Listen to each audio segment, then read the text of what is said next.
En este segundo bloque de MBD Noticias vamos a tener el gusto de recibir a un abogado brasileño, integrante, fundador del Movimiento Justicia y Derechos Humanos de Brasil, Jair Kirke, que tiene además mucho que ver con la historia de nuestro país por varios casos, entre ellos el de Lilian Celiberti, Universindo Rodríguez, sus hijos, pero muchos otros porque ha seguido todo lo que tiene que ver con su activismo en derechos humanos, que todavía queda mucho por hacer. Un gusto, gracias por estar esta mañana con nosotros.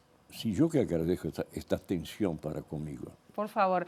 Usted tuvo una actividad ahora en Montevideo en estas últimas horas vinculada a lo que tiene que ver con la marcha, que justamente coincidiendo los 30 años de la marcha, pero también hablando sobre una historia de memoria y hermandad. ¿Cómo ha sido esa hermandad? ¿No siempre ha sido buena? Pienso en el Plan Cóndor. Tiene una contracara por otra solidaridad a nivel de justicia. Pero creamos en esta época, nosotros creamos un contraelto, una forma de enfrentar, ¿no? Y denunciar. Entonces, si los aparatos represivos de nuestros estados no practicaban este Plan Cóndor, nosotros queríamos al revés, de protección a las personas. Enfrentamos. Con algunos logros, unos cuantos logros. Importantísimos logros, ¿no? Ahí tú, por ejemplo, señalabas el caso de Lilian y Universindo Rodríguez. Mira, 1978, ni se hablaba de Plan Cóndor. Cuando yo digo, sí, nos cayó en la cabeza, el tema en Porto Alegre, no son víctimas de una clásica operación Cóndor, ¿no? Denunciamos, ni siquiera imaginábamos de qué se trataba. Sabíamos que fuerzas represivas de Uruguay fueron a Porto Alegre para secuestrarlos. Esto se sabía. Con la complicidad de brasileños, esto todo se destapó, ¿no? Pero solamente después que nos dimos cuenta de qué se trataba, ¿no? Claro. Estamos en un día muy especial hoy porque es 30 años de una marcha del silencio. Sigue habiendo silencio y lo pienso desde el punto de vista también de la justicia, porque hay cosas que todavía no se saben, hay archivos que no se han abierto, que es lo que siguen reclamando además familiares y ahora toda la sociedad, ¿no? ¿Lo mismo pasa en Brasil? Absolutamente no. En Brasil, la dictadura brasilera trazó un plan, ¿no?, de cómo lograr la absoluta impunidad. Y lograron éxito. Yo digo siempre, en Brasil no hubo transición, hubo transacción, un acuerdo para garantizar la impunidad. Y esto fue hecho. Hasta el día de hoy, nadie, ningún militar, ningún civil involucrados en estos crímenes de lesa humanidad, ningún sufrió cualquier tipo de sanción, ningún. Mira, en Uruguay hay gente sancionada. Hasta el general que fue presidente fue sancionado. Ah, dice, no, poca gente. Sí, claro, pero hay gente sancionada. En Brasil no. Pero decías algo fundamental en este momento, ¿no? Porque esta marcha trabaja con el tema memoria. Y yo digo que la mejor vacuna contra dictaduras es memoria. Entonces, todo ese trabajo que logró una conciencia colectiva, no puede ser la conciencia de un grupo, tiene que ser colectiva. Y acá en Uruguay ustedes lograron esto, ¿no? Esta marcha es importante por esto. Miles y miles de personas que van a la calle. Claro que la gran mayoría no tiene ningún familiar víctima, pero van ahí en solidaridad. Pero falta abrir los archivos. Falta. Decir que no existe más es mentira. Existe. Hay una norma internacional de los, entre comillas, servicios, de que información no se destruye nunca. Entonces existe. Niegan, pero existe. Y llegó el tiempo, el momento de abrir, ¿no? De permitir que la sociedad ascenda a esto, verifique los documentos. Por casualidad, acá en Uruguay se tienen los archivos de Berruti, ¿no? Por casualidad que se encontró. Pero tiene que ser las Fuerzas Armadas a abrir los archivos para la sociedad. Esto falta lograr, porque además de la memoria, es necesario justicia, ¿no? Esto es fundamental. Memoria y justicia caminan juntos, ¿no? En Brasil, lamentablemente, es difícil. Y hay cosas, yo digo, si la vida tiene una dinámica tan interesante, ¿no? Ya en Brasil no se hablaba más de este tema, no se hablaba más, ¿no? Y nosotros ya estamos, ¿no?, con bastante edad, ¿no? Yo digo, si soy joven hace más tiempo, pero no, yo tengo que andar de bastón. ¿Y qué? Entonces, digo, sí, ¿qué pasa en Brasil? La gente está olvidando de esto. No existe en Brasil políticas públicas de memoria, no existe. Existe olvido, esto sí existe.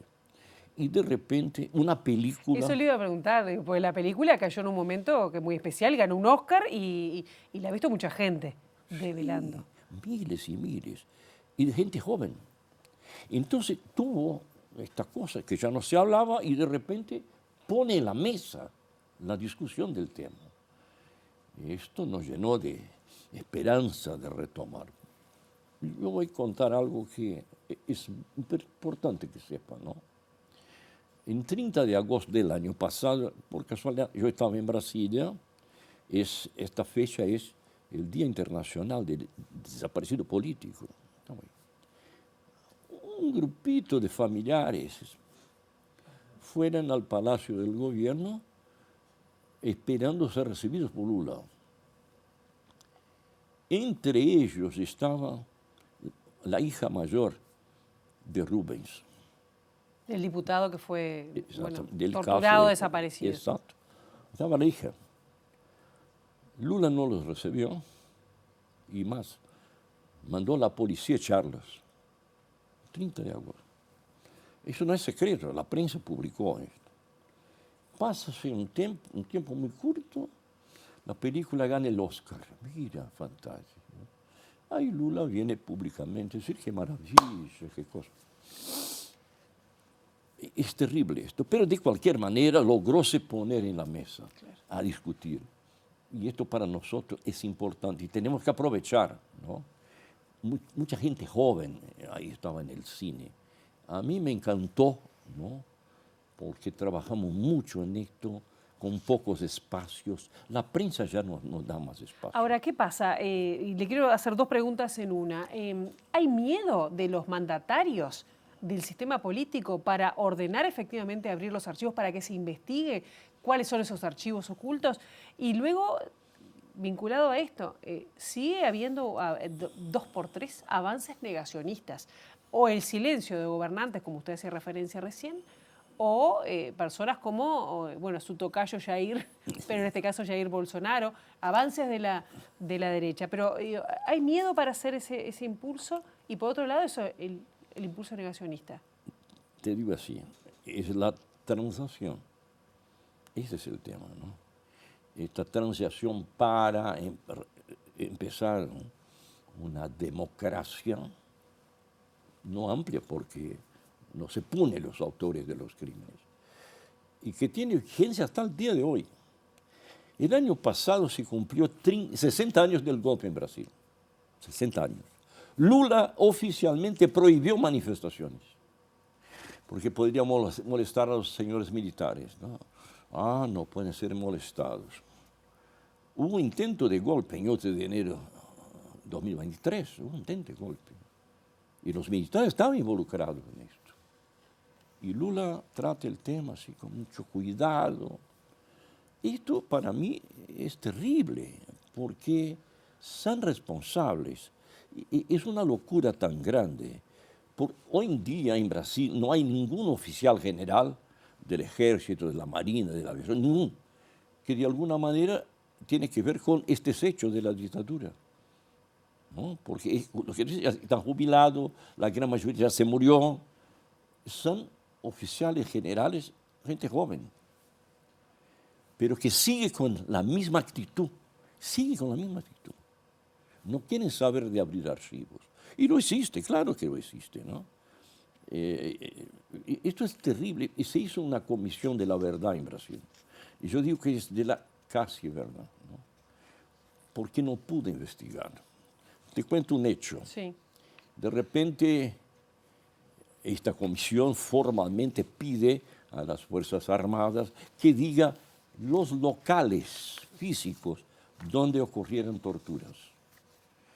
Contestar en 454 páginas para decir que no hubo tortura en ningún local. Un querido amigo y periodista brasileño que trabajaba en la comisión sacó una nota, el título terrible: ¿Quién miente? Dos puntos.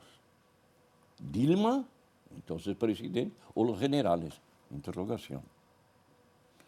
Sí, porque si Dilma dice que fue torturada en un cuartel y los generales dicen que no hubo ninguna, no hay un local de tortura, me parece que es la fotografía clara de cómo se trata el tema en Brasil, ¿no? Los militares no quieren, gente que no tuvo nada que ver con este pasado, pero que siguen en este espíritu de cuerpo absolutamente equivocado. ¿Y ese silencio hace que crezca gente como Jair Bolsonaro y derecha negacionista? Sí, claro, pues está muy cerca, ¿no? Hay generales, bastante generales, que están involucrados en este intento de golpe, ¿no? Que por suerte no logró un suceso, pero estuvo así, ¿sabe?, a pocos centímetros de ocurrir. Por suerte, más que nada, ¿no? Pero estaban metidísimos. Y ahora estamos en expectativas, porque hay dos generales que están en prisión en este momento, por esta causa. Nunca había pasado esto en Brasil. Pero a mí me preocupa mucho el resultado, el final del tema, ¿no? ¿Cómo se termina esta novela? ¿Van a ser sancionados? Y ya con esto voy a tener que terminar, pero una hermandad que ha servido entonces relativamente poco. Se debería saber investigar lo que pasó en Brasil, lo que pasó en Uruguay y los vínculos.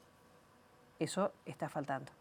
Sí, está faltando. Porque también otro tema dentro de este contexto. Sí. Brasil, la dictadura brasileña, tiene muchísimo que ver con la dictadura uruguaya.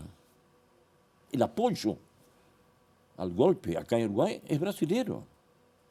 Antes, aún en democracia, Uruguay aún en democracia, pidió, era Pacheco Areco que estaba en la presidencia, solicitó a los militares brasileños que mandara a alguien especialista en informaciones, inteligencia, para reorganizar los servicios uruguayos. Tenemos en nuestra organización un video donde un general nos cuenta esto. Nombra a los oficiales generales uruguayos que estaban metidos. Entonces, mira, antes del golpe, acá Uruguay pidió a Brasil, ¿no?, que crease una forma de reorganizar los servicios acá. Y más, creo que algunos uruguayos, tal vez no tantos, pero conocen el tema del operativo 30 horas. ¿No? ¿Por qué operativo 30 horas? Si Frente Amplio ganara las elecciones en 1972, en 30 horas el ejército brasileño ocuparía Uruguay. Plan 30 horas, esto existe, es conocido. Y cuando se discute esto de repente, y un general dice así: no es bien así, fuera ellos que pidieran. Como tenemos un video, esta grabación, yo me vine acá. ¿Y con qué nombres? ¿Qué nombre? Dígame un nombre de uruguayo. Sí, sí, hay varios. General Medina y por ahí va. Y yo con esta grabación, con este video, estuve acá con un querido amigo, general Víctor Nicandro.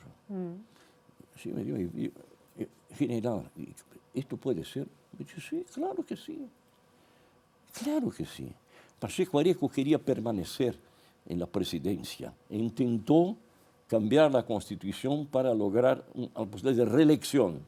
Como el Congreso uruguayo no concordó con esto, él imaginó una ocupación brasilera que lo mantuviera ahí en la presidencia. Mira qué historia. Sí, habrá que saber seguir contando.